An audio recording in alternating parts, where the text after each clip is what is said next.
ಅನುಪಮಗೆ ಗಾಢವಿಪ್ರ ರೂಪದೊಳೈದು ಶಿವ ನುಡಿದ ಗಾಢವಿಪ್ರ ರೂಪದೊಳೈದು ಶಿವ ನುಡಿದ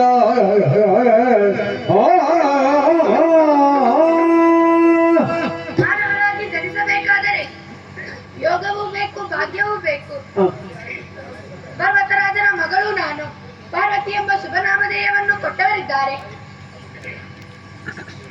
ಹೆಣ್ಣಾದವಳು ಬಯಸುವುದು ದೇವರಂತಹ ಪತಿಯನ್ನು ಪಡೆಯಬೇಕೆಂದು. ನಾನು ಹಾಗಲ್ಲ, ದೇವರನ್ನೇ ಪತಿಯಾಗಿ ಪಡೆಯಬೇಕು. ಅದಕ್ಕಾಗಿ ಹಣೆಗೆ ಭಸ್ಮವನ್ನು ಲೇಪಿಸಿಕೊಂಡಿದ್ದೇನೆ. ರುದ್ರಾಕ್ಷಿ ಮಾಲೆಯನ್ನು ಧರಿಸಿಕೊಂಡು ಈ ಶಿಖರದಲ್ಲಿ ಶಿವನನ್ನು ಕುರಿತು ತಪಸ್ಸನ್ನಾಚರಿಸುತ್ತೇನಂತೆ.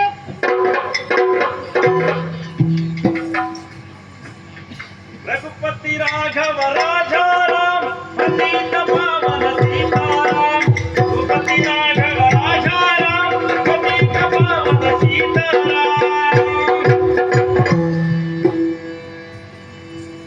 ಯಾರು ಅಂತ ಗೊತ್ತಾಯ್ತ ನಾನು? ಇದು ವೇಷ. ನಿಜ ವೇಷ ನಿಜ ವೇಷವೂ ಆಗಿರ್ಬೋದು, ಆದ್ರೆ ಇದೊಂದು ಪರೀಕ್ಷೆ ಮಾಡ್ಲಿಕ್ಕೆ ಉಂಟು ಈಗ. ಅದಕ್ಕೊಂದು ವೇಷವನ್ನು ಮಾಡಿದ್ದು. ಕೂತ್ಕೊಳ್ತೇವಲ್ಲ, ಯಾರ ಪರೀಕ್ಷೆ ಎಂತ ಪರೀಕ್ಷೆ? ಶಿವ ಶಿವ ಶಿವ ಶಿವ ಎಂದ ಜಪವನ್ನ ಮಾಡ್ತಾ